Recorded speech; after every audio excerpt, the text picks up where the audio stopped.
Okay, so we left off yesterday with this part, and we had made a toolpath.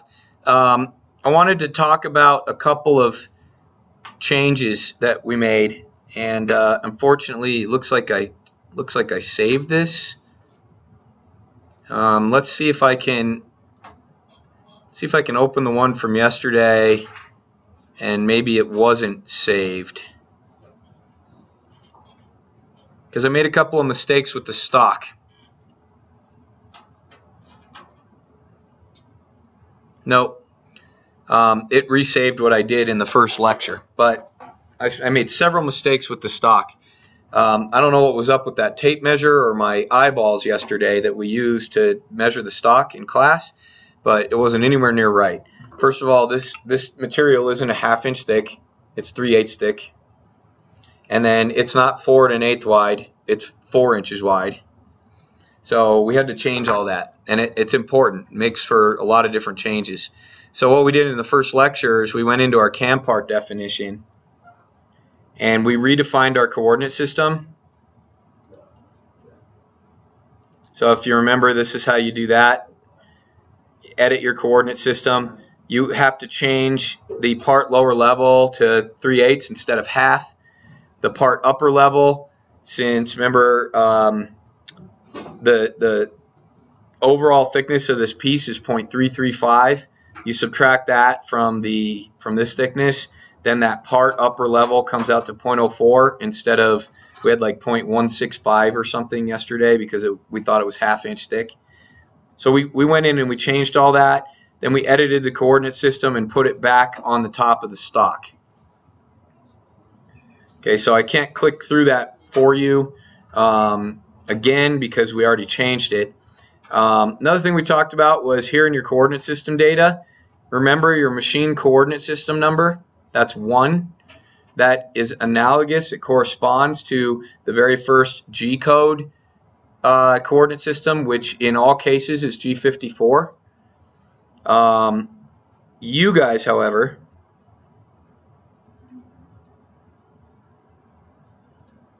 may have something different based on your group assignments. So let's open that. So let's pick Kevin. You're G57. So G54 is 1, 55 is 2, 56 is 3, 57 is 4. So you would have to go into here and make sure that you make that 4. And then it will write in G57. So let's do that, and then when we calculate a G code, you can see. Okay, so I'm going to make it Kevin's coordinate system.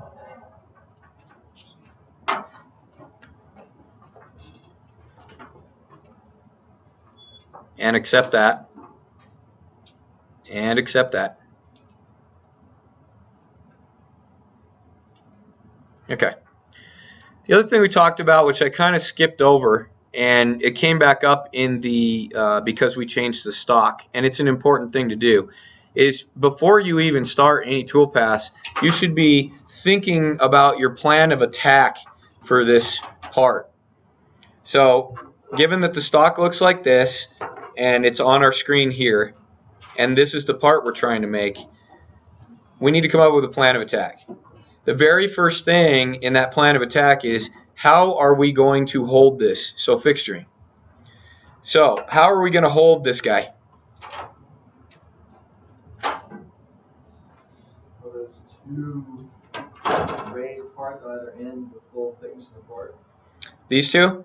Yeah. You mean the full thickness of the stock? Yeah, full thickness. No. So there, you can take a look here. They are not the full thickness of the stock by that 40,000ths of an inch, to answer that question. You could start with clamps on those ends and kind of do the middle pockets, and then once you finish those, you can come back and clamp on the long sides and do the short. That's a great idea. So he's saying clamp on this side of the stock and this side of the stock. Kind of do all this stuff in the middle, and then move your clamps to here and here maybe, and here and here, and finish off the stuff on the sides. That's fine. That's one way to do it. There's other ways to do it. You just have to pick what you think makes sense. Now, there are a couple of rules though. You do have to have it clamped down, so you can't just clamp on this side and leave this side unclamped, because when you start machining over here, it's going to flop around. Okay.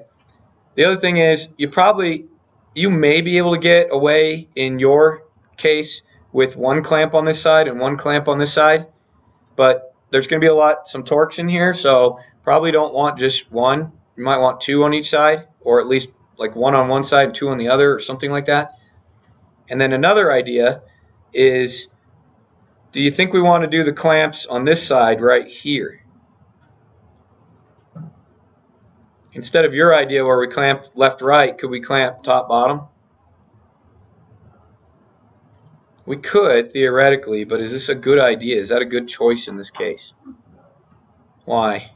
Really thin right there. It's really thin right there. So two problems. If your clamp is right there, you're going to be machining right here. It's going to be very, very close. And then the second problem is you're pushing down pretty hard on metal that's only 40/1000ths of an inch thick, or about 1 millimeter. Okay, that's not a good idea.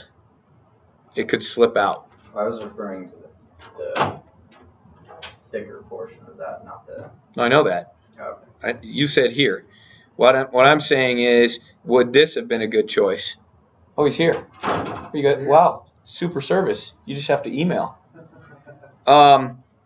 It's not happening now, but in my last lecture, it was Solidworks was stopping, thinking for like maybe 15-30 seconds, and then it would throw me an error and say, cannot obtain a license. Yeah, we had to do a in-place basically swap over. So oh, you were doing something. Yeah, it was like a 7-minute interruption. Is it over? Yeah, it should be fine. Thank you. Yeah. Good. All right, good. All right. So I was using this example as something not to do. So what you suggested is much better, which is go over here where there's a lot more material. Okay, now, still with that material, you still need to be careful. You don't want to put your toe clamp right up against where you're going to be machining.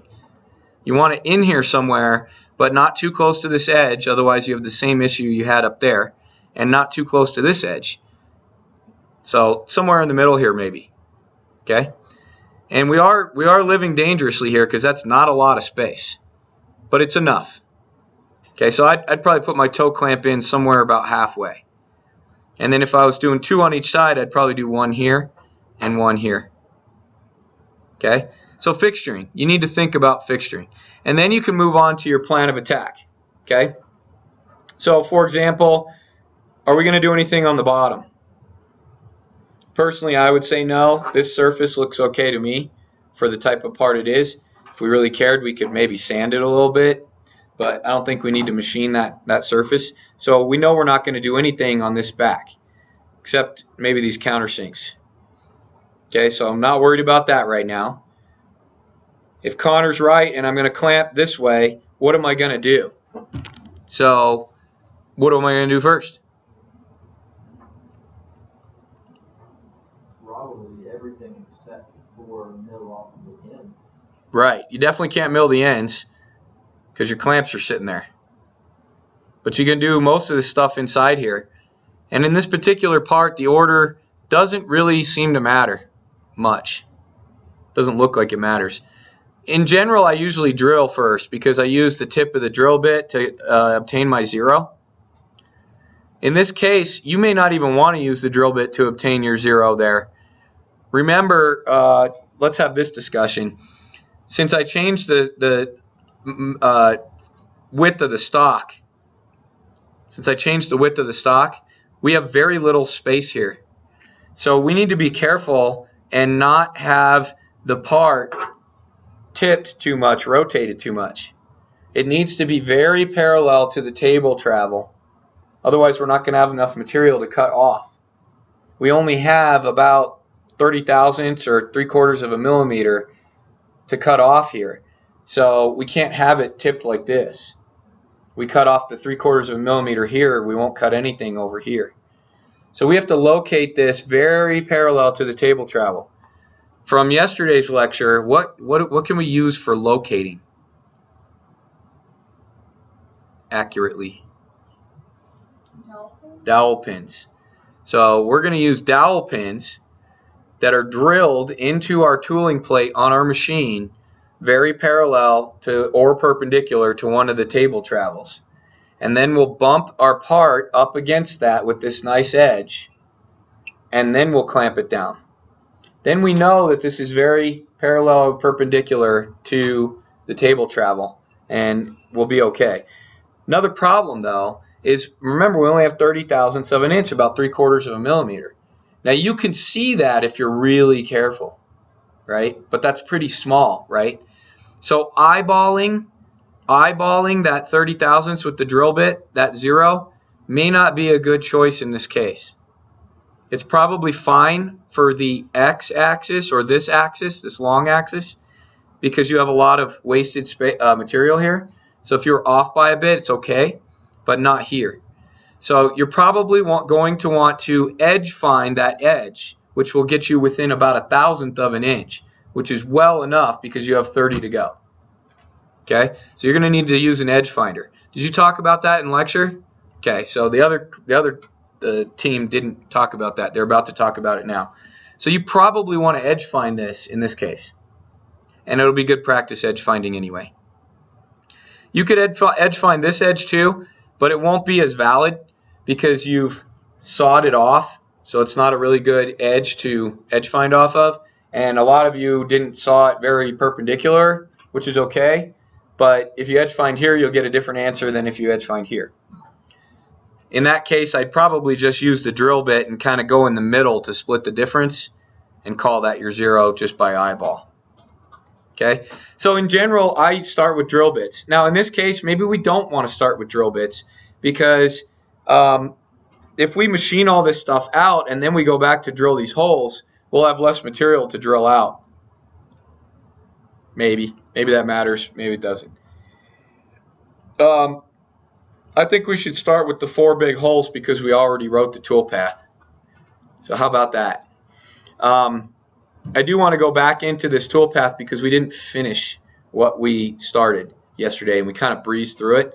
So I want to go back in there. Notice I've got my little solidcam tab. I'm going to go back into this toolpath and edit. My geometry's cool. Still have the 4 points.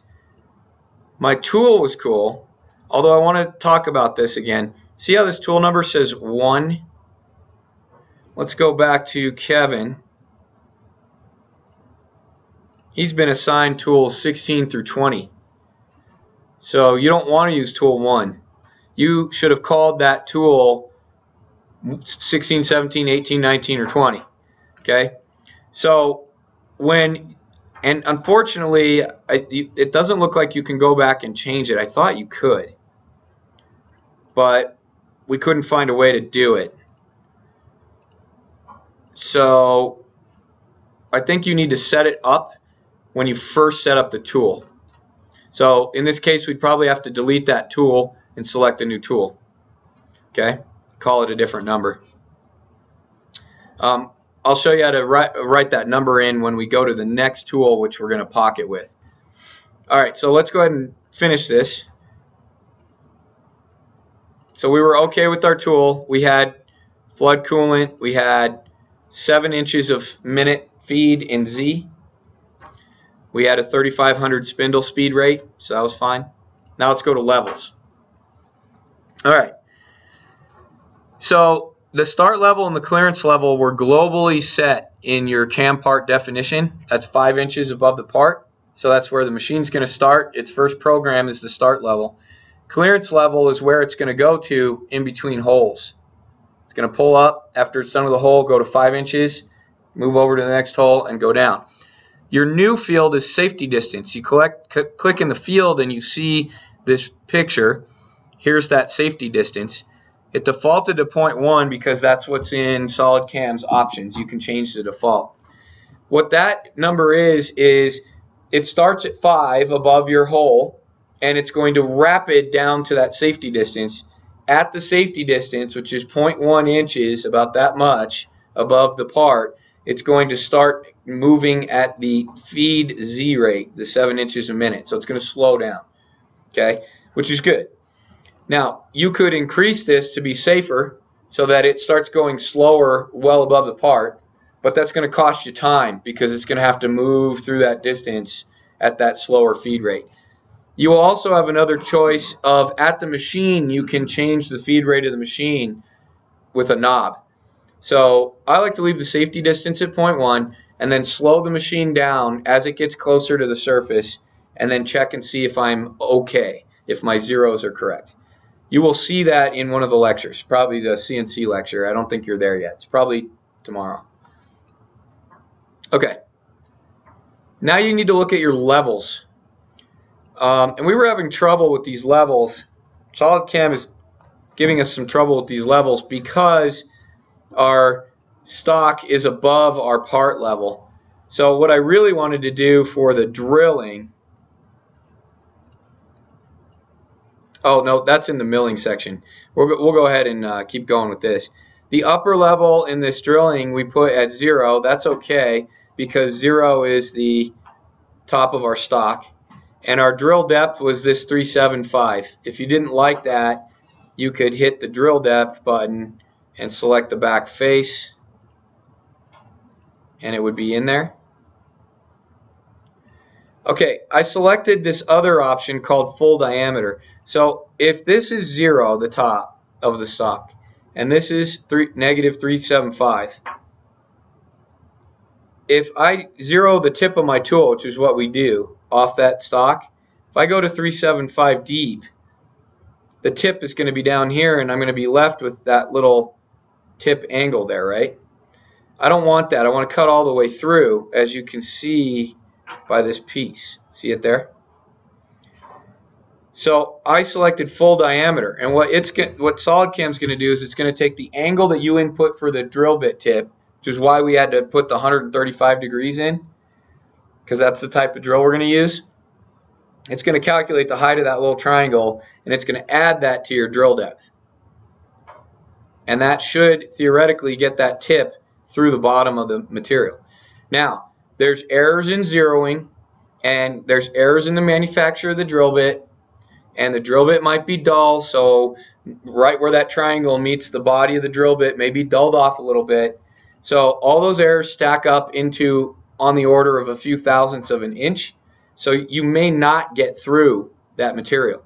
So I like to put in what's called a delta, and you can do a positive or a negative one, and I want negative, so I'm going to go farther down into the part in the negative direction, and I do it by about 20 thousandths to ensure that all those little thousandths of an inch errors don't prevent me from getting through that material.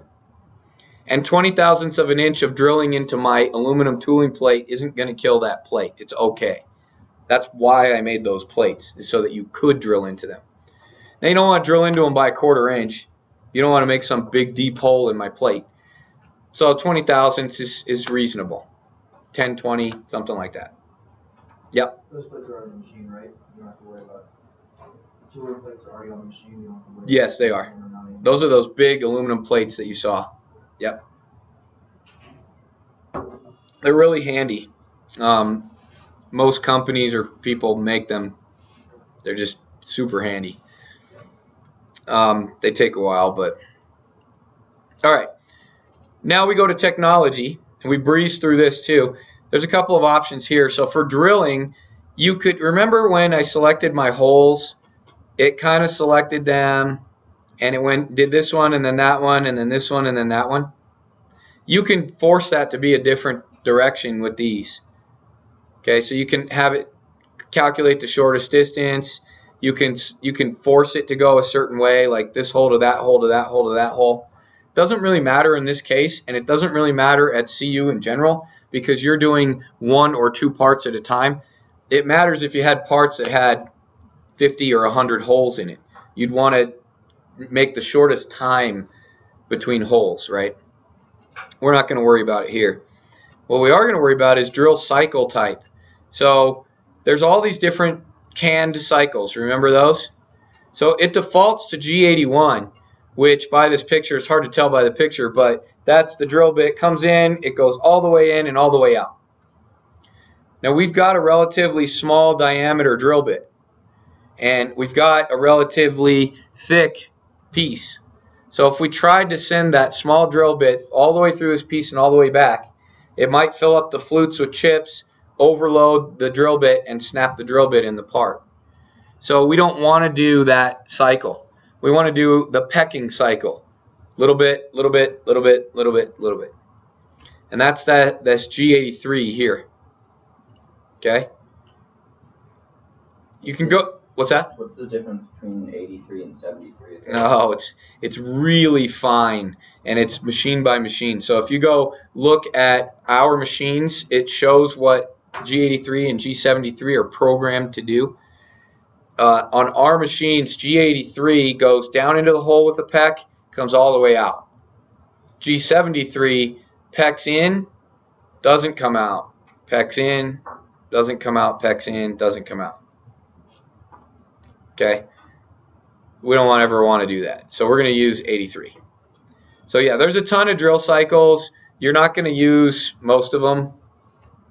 For your guys' purposes, G81 and G83 is probably all you're going to use. There are other ones. This one has the little hourglass time. That's where it goes in and it dwells. It stays for a certain period of time, and you set the time, and then it comes out.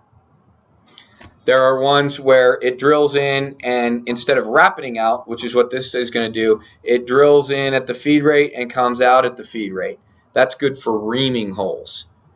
So there's a lot of different ones. You're going to use G81 and G83 almost primarily.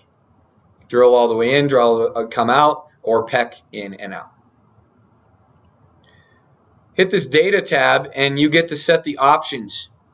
The only one you're really going to care about much is this Q peck, and that's how much you're going to peck by.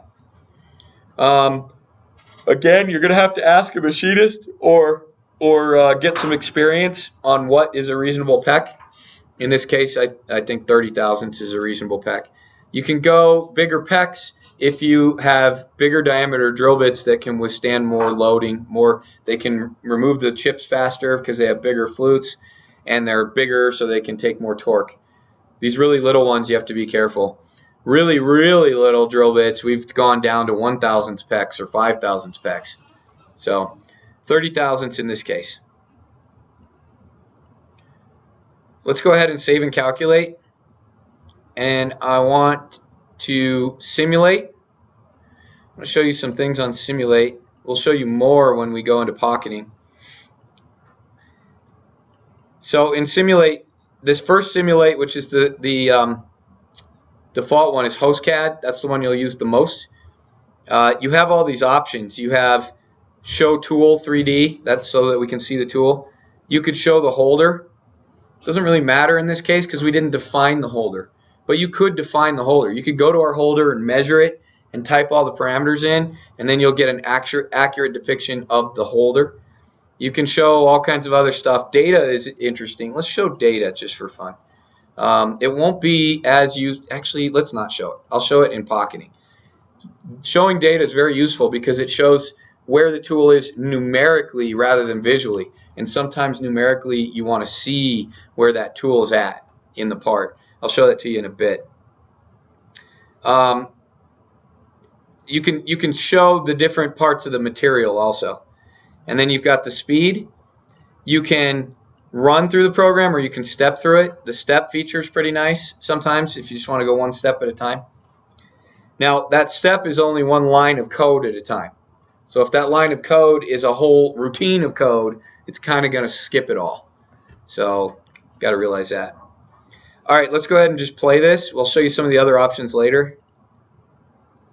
And there's my drill bit drilling the path, and it showed the material, and that's because I had this selected. You could not show the stock, and it'll just drill the material there. Okay? Let's generate the G code. I want to show you the G code. So here's that canned cycle. So the G98 says, hey, we're going to start a can cycle. The G83 says, This is the type of cycle we're going to start. Go to this hole location. Notice the Z level, 0.427. Remember, I did about 375 and then 20 thousandths delta, so let's call that 395. So the remaining balance between 427 and 395 is 32.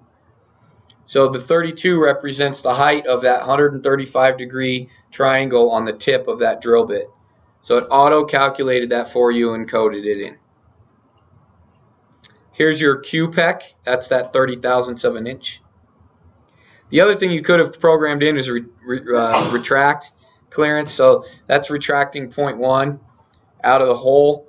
But for the G83, it retracts all the way out of the hole and goes to the safety distance. For the G73, it would have come up 0.1. Since it only pecked down 0.03, it would have come up 0.1 to 0.07, right? And then it would go down, and eventually it wouldn't come out of the hole. I don't want to ever use that for you guys. I want it to come all the way out of the hole so the coolant stream can blow the chips out of the flutes of the drill bit. Okay. So there's more in-depth on that drilling operation. All right, let's move into another operation. So I'm going to move into pocketing. Now, what would we pocket? So for the other group, we decided we kind of wanted to pocket the material down the 40 thousandths. Okay, and I was kind of misleading them or waiting on that. We talked about, hey, we could pocket this whole piece down 40 thousandths of an inch, but it wastes a little bit of time. So why not just pocket this face and this face down the 40 thousandths? Because if you look at it, we have to get this 40 thousandths here, but only on this boss and the one on the other side, right? When we go down to do this boss and down here, all that 40 thousandths will come out anyway. So we don't have to re-machine it. So we started with that, but I was kind of faking them out because I was going to run just this pocket, but there's a problem with running just that pocket. We have a round tool up in the corner here, right? So that round tool is going to leave like a little radius corner in there. See that? So we don't want that. But I was going to show them how to deal with that with the pocket. I don't think I'm going to do that yet because we're still on basic stuff here. So let's pick a different pocket. Let's pick something else. A pocket is, you're telling the toolpath is you're telling the machine you have to have a closed boundary, has to be completely closed, and you're telling the machine within this boundary chew up all the material inside that boundary. And then you can tell it how to do that. But basically you're saying take a boundary and chew all the material out. So somebody pick something we'd like to pocket out. What would you like to pocket out? It's got to be a closed boundary. The obvious one is the whole center of the part. The whole center of the part? Could you do that in one pocket? You could. You can. Now, we got a problem with that. The closed boundary aspect. So if, notice this is at a different level than that, and they're separated, so I can't really close that loop. I could try and select the geometry at the bottom, but see, I can't really close that loop either. Okay? But you can. You can. So I'm going to show, since you brought it up, I think I'll show you how you can. That's kind of skipping ahead in my lecture, but we'll just skip that part when we get to it. You can by writing in your own new geometry. Okay? Which is a very common technique, and you should know how to do it. So let's do that. So what Brad wants to do is he wants to say, why don't we cut out this main rectangle, all that. But we don't have a rectangle to cut out that is continuous. So let's make one. Okay? And this is a good choice to pocket because the rectangle he's proposing to cut out up until these ribs is kind of all at the same Z level. right? This Z is the same as that Z all the way across. So that's not a bad choice of where to start. You don't have to start that way. You can machine it a different way, but it's a decent choice. So let's go ahead and make a rectangle. So you have to sketch it. Okay, so we're gonna have to open a sketch. I'm in Sketch already because I was playing with that little circle. So we'll sketch a rectangle. What plane do you have to do it on? Just one that's perpendicular to your tool? Or? Yes, Okay. it needs to be on this plane perpendicular to your tool. There doesn't have to be a certain height. No, no, you can set the height. I would like it, in my case, I would like it to be, I would kind of like it to be on the 0 plane of that stock, which is why I was talking yesterday. This stock is really messing us up. I would really rather machine it down to the right thickness and then play with it from there. So yeah, I would rather it be in this plane. So let's see if we can select that edge. There we go. No, that's not the right plane. Try the edges that run up and down. It selects the plane that's perpendicular to whatever line you select. Yeah. And it picks the half that the end point that you're closest to. Let's do it. So sketch, and you were saying these ones? No, the one, the really short ones that run up and down. But select near the top of them. Right there, yeah. Perfect. Nice tip. So we're on the 0 plane, which is kind of where I want to be for this pocket, because I don't want my tool to start down in the part. So I'm on that plane, and then I want to make this rectangle. And what we'd like to do is, hopefully SolidWorks will use the snaps of these corners. You need to be careful. You need to snap to the right one. I kind of snapped up here somewhere before. So I'm going to snap to that one. And then I'm going to come down to this one. Snap that one. That the one you were thinking of? And then if you look at it this way, there she is. That should work. That should work. I like it. Okay, let's exit the sketch. And we will go to operations. We're going to add a milling operation. Pocket. Go to your geometry. We're going to select it. And SolidWorks sometimes it tries to auto guess what you want. So I just selected that edge, and it put a little red arrow that says the direction where I started and the direction I'm moving, and then it made that little edge yellow, but it didn't do the rest of it. You can use these auto to features, and it will try and guess what you want it to do. So if I do auto constant Z and I try and select that, it ran around the whole thing. Sometimes it selects things that you didn't want. So in that case, don't use the auto feature and select what you wanted. It's also a pocket. So if the pieces you select aren't touching, and if they aren't closed, it's going to say I can't do this pocket because it's not a closed boundary. But in this case, it's okay to accept. The chain shows up in this chain list, and you can see it change colors. So we're good there. Accept. And you're going to get all these parameters we can start playing with.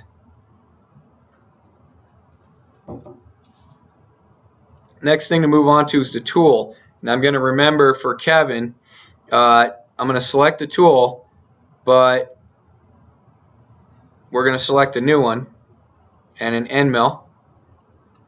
But we're not going to leave it number 2. Kevin's 16 through 20, so let's go 17. This is really important. Whatever you write here has to match the tool on the machine, because then the machine knows where your part is in relation to that tool. So those numbers have to be correct. All right, we have to decide what the diameter is, and that's going to be determined by what's tolerable in these corners. Because what you just asked to do is this pocket. It's a round tool. It can't make a square corner. So it's going to put a little radius in there. Okay?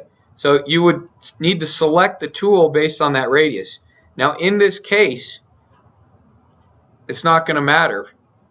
Can you see why? This tool is going to come by this edge and it's going to leave a radius right in here.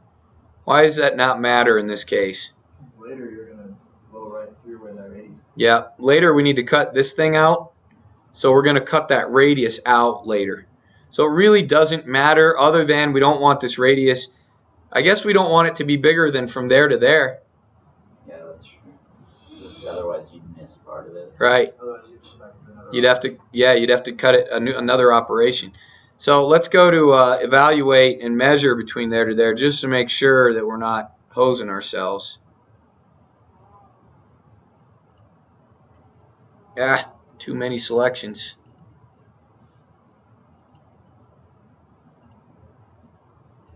Hey, stop that.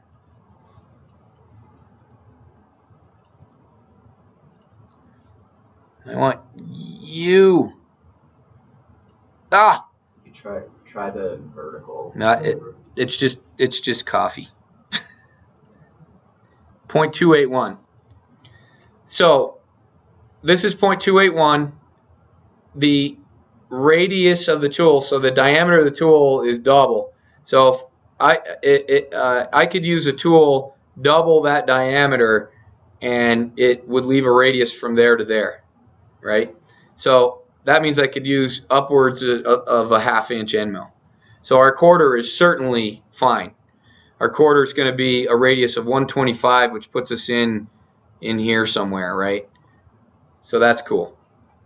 All right, so let's just use the quarter. Why not? Don't forget we want coolant, and our feed is very important. So our feed XY, you have those charts to figure out how to get feeds. I know from experience you're going to want something between 10 and 15,000 inches a minute. And then your feed Z is how fast it's going to plunge into the part. End mills are not designed for plunging, so they don't do a very efficient or good job doing it. They kind of wobble around when they go down plunge. So you don't want to go too fast. A decent rule of thumb for what we do is about half of your feed rate, so 5, but you should ask a machinist. Yep.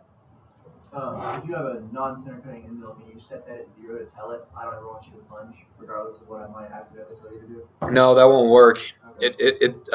So if you have a non-center cutting end mill, you either must plunge in a place where there's no material, or you use a ramping path. Oh, I see. And I'll show you how to do that. Yeah, I'll show you how to do that. So in this case, we're going to be using a center cutting end mill because it's all our quarters are center cutting unless you get into 4-flute end mills, but which you don't want in aluminum. So yeah, good question though.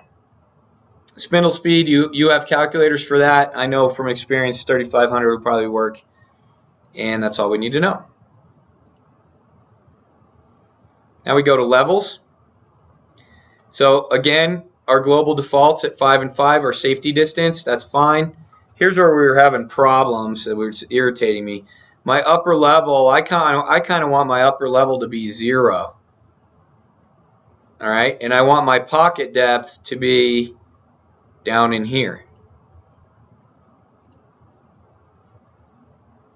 I guess it's going to play nicely this time.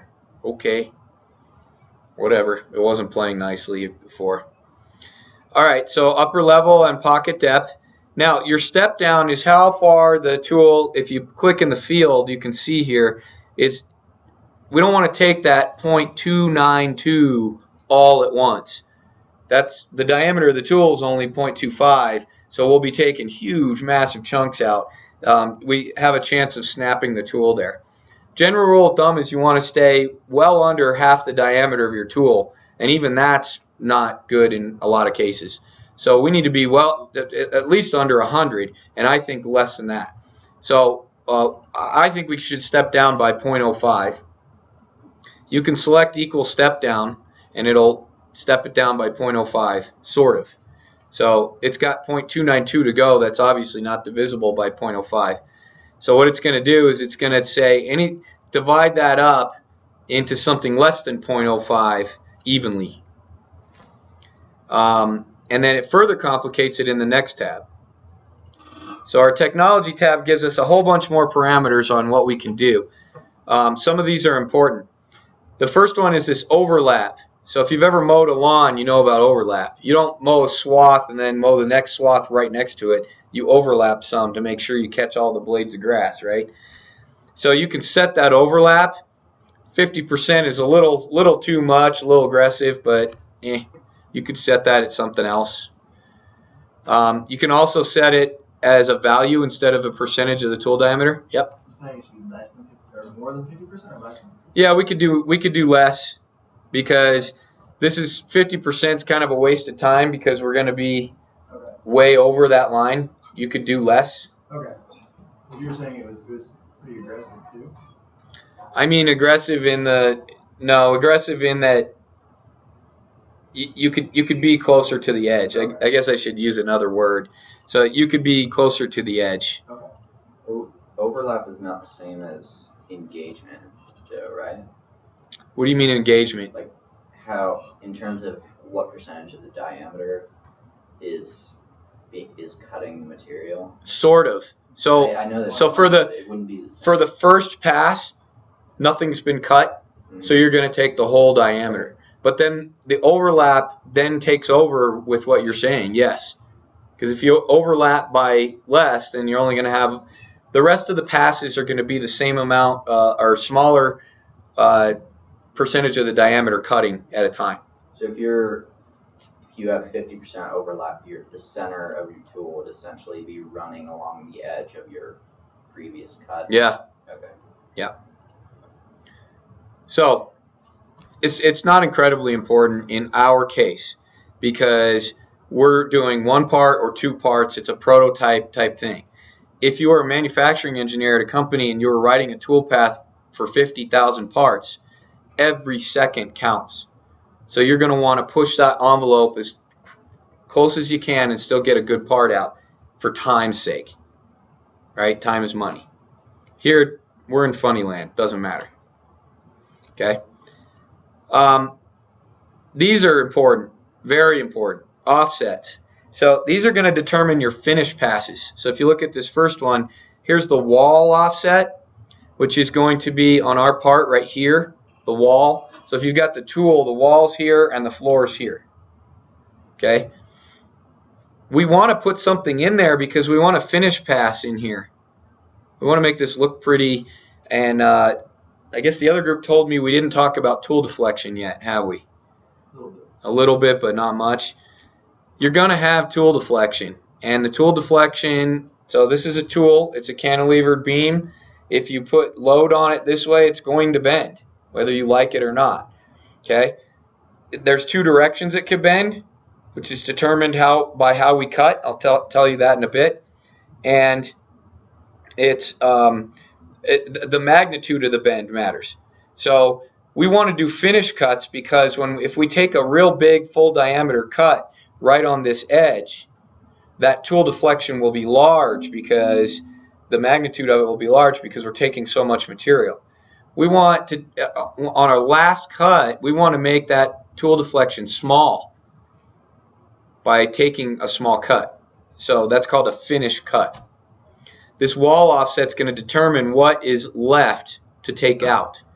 So wall offset, let's do something small. I'm going to do like 5 thousandths, maybe I'll do 10 thousandths. Okay. Island offset. If I had any islands, you could set that. I don't have any islands. It doesn't really matter. And floor offset. Do I care about floor offset in this case? Actually, I do. I do. If I was running a pocket and going all the way through the material, I wouldn't care. because there's not going to be a floor left. But there is a floor in this case. It's right here. It's these ribs. So that tool is going to go across there. So let's leave something there as well. 10 thousandths. Do you want to finish? Yes, I do want to finish. Do you want to finish the wall? Yes. Do you want to finish the floor? Yes. See the pictures? Oh, so it automatically do it. You don't have to write it down. What's that? No, it doesn't automatically do it. So essentially, You have to select it. Oh, but you don't have to write it. I was thinking that the finish you could write a whole other toolpath. No. Oh, cool. No. So essentially what it's doing is when it's cutting the pocket, it's leaving 10 thousandths offset of the wall and floor, and then it does it. And then at the end, it's going to come back and finish it off. And it knows that it doesn't need to, or no, it doesn't know. You have to select. So remember we said go down 50 thousandths at a time? It's going to go down 50, rough the whole pocket. 50, rough the whole pocket. Keep going down, leaving 10 on the sides and the floor. When we come back to finish, do you want to do 50 at a time again? You might want to just do all of it, right? That's here. Do you want to finish each step down, or you want to do it all the way? We want to do it all the way. Okay? There's other stuff in here. You can, on this contour tab, you can start the pocket from the inside or the outside. I want to do inside because if we start on the outside, as it plunges down, it's right on that edge, and that end mill could wobble and dig into the wall of our part. So I want to go on the inside where we're cutting all that material out anyway. All right? Direction, climb or conventional. We talked about climb and conventional. You want to climb because climb forces your tool deflection away from your part, so into this pocket. Conventional would force it out away from the wall, which would go into this wall. So you almost always want to climb. Okay. I will go over that with the whole group next. Yes. You can't set it to finish with a different tool, can you? You'd have to, Not in this toolpath. You'd have to do a different tool. You'd have to do a different toolpath. So if you had like a roughing cutter and Yes. You'd have to do a different toolpath. Right. So are we assuming though that we're going to use a flat end mill for the whole thing just because you want that hard edge? Yes. Yeah. As opposed to what? Like A ball? not a ball mill, but like a hog mill. That's Oh, a that, roughing like, mill? Take a lot out, and then you would Yeah. really like change your tool, and then Yes. So you can use a roughing end mill if you want for this process. It's a relatively shallow pocket. I probably wouldn't bother. yeah, it's just extra time. Yeah, I'd probably use it. Although you can speed this up by using a much bigger diameter end mill. So say I have a kind of a standard 5/8 inch diameter roughing end mill. So if you want to, you can write a rough pass with that end mill, and it'll hog that material out a lot faster than that 1/4 inch end mill will. It's not center cutting, so you're going to have to ramp it. So you would do that here, I believe, in advanced plunging. No.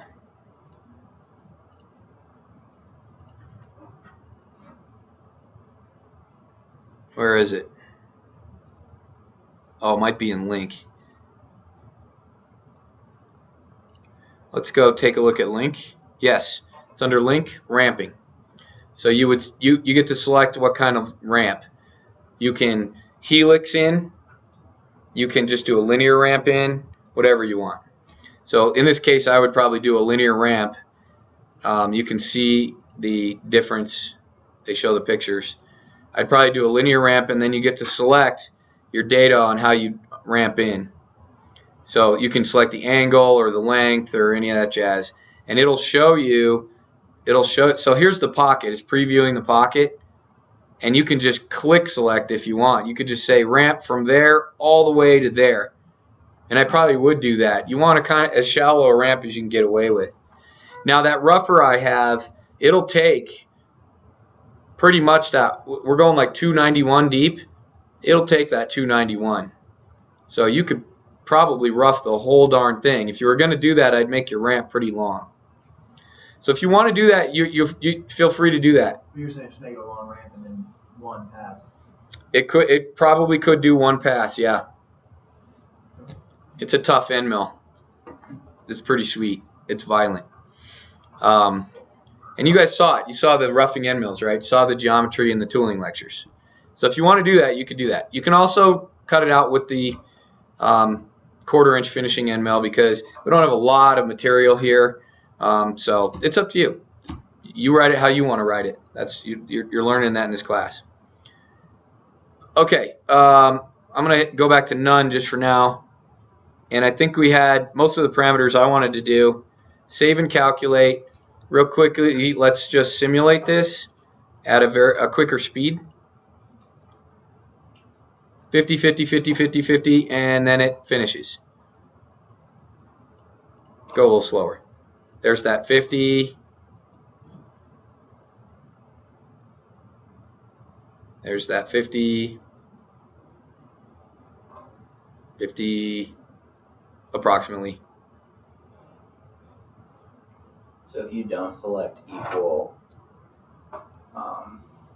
like increments for each pass, will it just do a 50, 50, 50 and then whatever remains? I don't think so. I think it likes to stay even. And if you don't select, yeah, I know, but I think the programmer programmed it to stay even pretty much anyway. So there's one other part to that calculation too. Remember how we said leave 10 thousandths on the floor? It subtracts that off first, and then it divides it up into the biggest increments equally that it can do that are under 50 thousandths.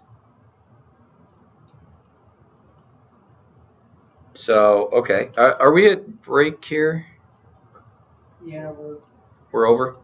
12 minutes over. 12 minutes over. When we were supposed to stop? 55? Yeah. Holy cow! Should have stopped me. Okay, so there's a basic pocket.